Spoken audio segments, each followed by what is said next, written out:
윤 대통령이 5박 7일간의 미국 국빈 방문 일정을 시작했습니다. 넷플릭스의 투자 유치를 첫 방미 성과로 올렸는데요. 바이든 대통령과의 내일 정상회담에서는 어떤 성적표를 낼지 관심이 쏠리고 있습니다. 이런 가운데 조금 전에 저희가 얘기했던 대로 이제 워싱턴 포스트 인터뷰 내용을 두고서는 주어 논쟁이 뜨겁게 붙었습니다. 오역을 했다는 정치권 논란 끝에 결국 인터뷰를 한 기자가 원문을 직접 공개했는데요. 관련 내용을 유한울 체커가 정리했습니다. 5시 하면 다정해 정혜원들의 뉴스 큐레이터 울체커입니다. 화요일의 뉴스픽 5 바로 들어갑니다. 오늘 준비한 소식은요. 1호 영업사원, 전국민 독해평가, 작전명 프라미스, D-2, 6개월 연장으로 가져왔습니다. 다정의 공식 톡파원이 돌아왔습니다. 그동안 유 실장이 현재 직접 가겠다면서 제자리를 위협해 왔는데요. 그래서 오늘은 한층 더 알잘딱깔센 모드로 날카롭게 정리해드립니다. 윤 대통령의 미국 국빈 방문 일정이 시작됐습니다. 첫 일정은 원래 동포 간담회로 알려져 있었는데요. 윤 대통령이 처음 만난 사람은 서렌도스 넷플릭스 CEO였습니다. 서렌더스 대표께서는 넷플릭스가 앞으로 4년간 K 콘텐츠에 25억 달러, 약 3조 3천억 원을 투자하겠다는 입장을 밝혔습니다. 이번 투자는 대한민국 콘텐츠 산업과 창작자 그리고 넷플릭스 모두에게 큰 기회가 될 것입니다. 넷플릭스의 파격적인 투자 결정을 진심으로 환영합니다. 네, 파격적인 투자 결정 맞습니다. 넷플릭스에 따르면 우리나라에 진출한 2016년부터 작년까지 이 투자한 금액의 2배 수준입니다. 하지만 넷플릭스 입장에서는 그래도 남는 장사라는 분석이 나옵니다. 우리 K 콘텐츠 흥행을 보장하는 건 물론이고 가성비까지 뛰어난데요. 260억 원을 들여서 만든 오징어 게임 넷플릭스에 1조 2천억 원을 벌어다 준 걸로 알려져 있습니다. 그리고 이런 작품은 오징어 게임뿐만이 아니죠. We are deepening our partnership with the Korea creative industry, which have produced such amazing hits as Squid Game, The Glory, Physical 100. With the partnership, we will continue to grow with the local industry while sharing the joy of entertainment with Korean storytellers and their fans around the world. 하지만 그에 비해 우리 제작사한테 돌아오는 수익은 미미하다는 지적은 계속 나오고 있는데요. 이런 부분을 제도적으로 해결하는 건 앞으로의 과제로 남겨두도록 하고요. 대통령실은 이번 넷플릭스 투자 유치, 윤 대통령이 대한민국 1호 영업사원으로서의 면모를 뽐냈다는 데 방점을 찍고 있습니다. 이와 비슷한 투자 유치 일정이 내일까지 이어진다고 고위 관계자는 설명했는데요. 이 1호 영업사원이라면 지금 이것만큼 중요한 일이 있을까 싶습니다. 바로 우리 경제산업계의 요즘 최대 화두인 반도체법 그리고 전기차 지원과 관련된 인플레이션 감축법 IRA입니다. 경제적으로 반도체, 전기차, 그리고 배터리, 한국의 3대 수출 품목인데 여기에 대해서 지금 우리의 동맹국인 미국으로부터 엄청난 도전적인 일들이 벌어지고 있습니다. 여기에 대해서 우리 기업들의 우려를 좀 상당히 덜어줘야 되는데 반도체만 하더라도 우리 수출의 20%를 차지하는데 여기서 우리가 꼭 그 한미 동맹을 경제 동맹이라고 하니까 우리에게 동맹국으로서의 예우를 좀 해줘야 되지 않나.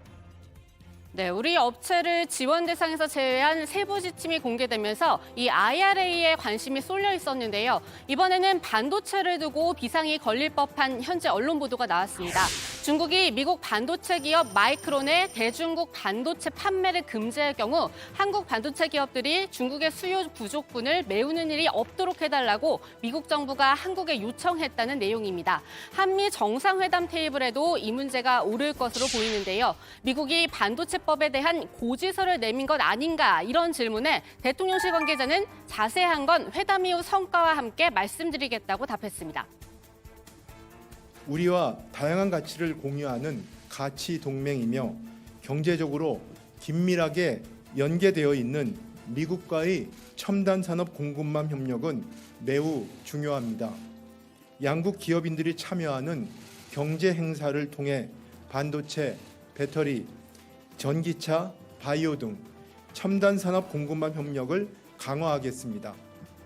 하지만 성과를 장담하기 어렵다는 전망이 나오는 것도 사실입니다. 한미 정상회담을 앞두고 미국 당국이 내놓는 공식 반응들 때문인데요. 제이크 설리번 미국 국가안보보좌관 확장 억제를 한껏 강조해서 말했습니다. This visit, of course, also comes at a critical moment as North Korea continues to develop its nuclear and missile capabilities. The two leaders will have a chance to consult closely on that. President Biden will reinforce and enhance our extended deterrence commitments to South Korea with respect to the threat the DPRK poses. 다만 전 세계나 양국 국민이 깜짝 놀랄 만한 일은 없을 것이라면서 경제나 인적 교류 면에서 투자 발표가 있을 거라고 예고했는데요. 그렇다면 투자 이상의 것을 기대하기는 어렵다는 전망입니다. 더욱이 연임을 원하는 바이든 미국 대통령으로서는 내년 대선을 앞두고 자국 우선주의에 반하는 걸 내어주기는 힘들어 보입니다. 그래서 우리 당국이 기대 성과 중 방점을 찍는 것도 확장 억제가 아닌가 싶은데요. 윤석열 대통령은 이번 방미를 통해서 지난 70년 한미 동맹의 역사를 돌아보고 앞으로 새롭게 만들어갈 동맹의 새로운 미래를 천명하는 계기를 마련할 것입니다. 윤석열 대통령과 바이든 미국 대통령은 이번 한미 정상회담 결과물로 확장 억제 방안을 담은 별도의 문건을 발표할 예정입니다. 보다 진전된 확장 억제 방안이 될 것으로 기대합니다. 이 별도의 문건에 과연 어디까지 담길 수 있을지에 관심이 집중되고 있습니다. 야당에선 미국의 해구산 아래 있다는 걸 한 번 더 확인하는 수준이면 국민들이 결코 못 받아들일 것이다. 이렇게 경고하고 있죠. 동시에 이를 빌미로 미국이 다시 한번 우리로서는 곤란한 요구를 할 수도 있다는 우려도 나옵니다. We already appreciate what the Republic of Korea is doing, and we would welcome any additional contribution by any nation who wants to see Ukraine continue to succeed on the battlefield. 신냉전 구도를 강화시키는 이를테면 우크라이나에 무기 지원한다. 미국은 바라겠지만 이거 나오면 안 된다. 되고요. 대만 문제 기술하는 것 아까 말씀드린 대로 좀 굉장히 현명하게 작년 수준으로 하면 되는데 미국은 더 한 걸 요구할 거예요. 왜냐하면 백악관에서는 이미 우크라이나하고 대만이 주요 의제다라고 하면서 국빈 방문에서 용서한 대접하면서 한국을 완전히 북중러 삼각 군사 연대에 우리 전초병으로 세우려는 거거든요. 오늘도 두 번째 픽으로 이야기 계속 이어가 봅니다. 전 국민 독해 평가입니다. 조금 전 홍영익 전 원장의 이야기도 들으셨지만요. 한미 정상회담을 앞두고 가장 많이 우려하는 부분 바로 균형 외교가 깨질 수 있다는 점이죠. 그러나 중에 공개된 윤 대통령의 워싱턴 포스트 인터뷰가 논란의 중심에 섰습니다. 유럽은 지난 100년 동안 여러 번의 전쟁을 경험했고 그럼에도 불구하고 전쟁 중인 국가들은 미래를 위해 협력할 방법을 찾았습니다라고 그는 말했습니다. 저는 100년 전에 일어난 일 때문에 어떤 일이 절대로 불가능하고 그들이 100년 전 우리의 역사 때문에 용서를 위해 무릎을 꿇어야 한다는 생각을 받아들일 수 없습니다. 그리고 이것은 결정이 필요한 문제입니다. 네, 조금 어색한 부분이 있어도 이해해 주시기 바랍니다. 이 워싱턴 포스트에 담긴 문장을 파파땡 AI 번역기에 돌린 그대로 가져온 건데요. 그럴 수밖에 없는 이유, 바로 주어 논쟁이 불이 붙었기 때문입니다. 민주당이 이 발언을 두고 어느 나라 대통령이냐 강도 높게 비판하자 여권은 원래 인터뷰에는 주어는 없었다면서 번역의 문제로 돌렸습니다. 한글 원문에 보면 주어가 빠져 있어요. 그래서 이것으로 인해서 영문에서 해석 영어 번역이 다소 오해의 소지가 있게 번역이 됐지만 일본에서도 김대중 오부치 선언 이후에 수많은 사과 발언이 있었고 이런 과정 속에서 끊임없이 한일 관계를 앞으로 나가지 못하게 하는 그런 원인으로밖에 안 되니 그럼 그거를 어쨌든 내가 그걸 반드시 해결해 나가야겠다. 실제 대통령실이 공개한 윤 대통령의 발언을 봐도 이 100년 전 일을 가지고 앞에 주어는 없습니다. 따라서 유상범 수석 대변인은 이 앞에 주어는 일본이라고까지 주장했는데요. 여야 원내대표는 오늘 아침 공식 석상에서도 제대로 맞붙었습니다. 대한민국 대통령이 아닌 일본 총리의 말인 줄 착각하고도 남을 만큼 매우 무책임하고 몰역사적인 인식을 드러냈습니다. 국민 다수는 굴욕 외교라고 하는데 대통령 혼자 최선을 다했다고 주장합니다. 북한에 있는 유튜브들이나 할 막말들이 민주당의 공식 회의에 등장했습니다. 남의 나라 국기에 격려한다는 가짜 뉴스를 다시 끄집어내고 전쟁 날까 두렵다며 터무니없는 공포 마케팅까지 펼쳤습니다. 그러자 윤 대통령을 인터뷰한 기자가 본인 등판했습니다. 자신의 SNS 계정을 통해서 이 오디오와 다시 비교해봤다면서 인터뷰 원문을 공개했는데요.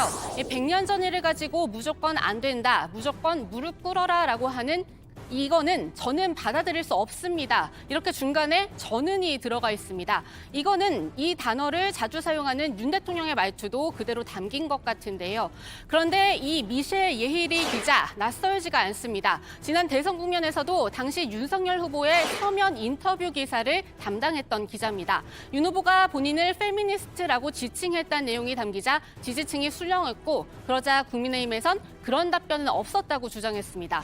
그때도 미셸리 기자는 서면 인터뷰 내용을 그대로 공개했는데요. 결국 국민의힘 최종 데스킹을 거치지 않은 답변이 잘못 전달됐다는 취지로 해명했습니다. 이번에도 여권 차원의 해명이 필요하지 않을까 싶은데요. 당 상황만으로도 고달픈 김기현 대표 이렇게 답했습니다.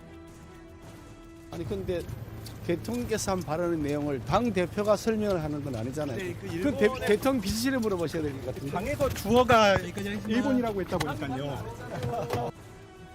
네, 대통령실 관계자는 또 반대로 여당 의원이 한 이야기는 제가 직접 보지는 못해서 제가 해명할 필요는 없을 것 같다고 답했는데요. 유상범 수석 대변인만 난감해진 가운데 이 지난해 미국 방문 당시 바이든 날리면 논란이 가장 주목을 받았다면 이번에도 한미 정상회담 전부터 아이재팬 논란이 모든 이슈를 빨아들이는 모습입니다. 이 국면에서 우리가 놓치지 말아야 할 본질은 바로 다음 같은 지적인 듯합니다.